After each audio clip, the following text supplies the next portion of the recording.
അറയുണ്ട് പടിഞ്ഞാറെ നടയിൽ രഹസ്യമാമറയ്ക്കുള്ളിലാണു ശ്രീമൂലസ്ഥാനം.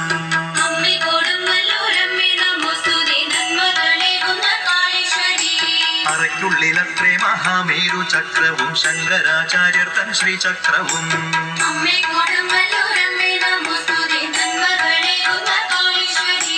സപ്തമാതൃക്കളിൽ ചാമുണ്ഡി സങ്കല്പ പൂജയാണിന്നും കൊടുങ്ങല്ലൂരിൽ.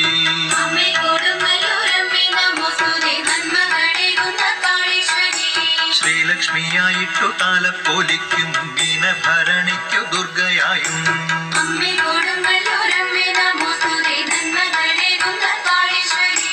കണ്ണകിയായിട്ടും തമ്പ്രാട്ടിയായിട്ടും നാനാതരങ്ങളിൽ ആരാധിപ്പൂ.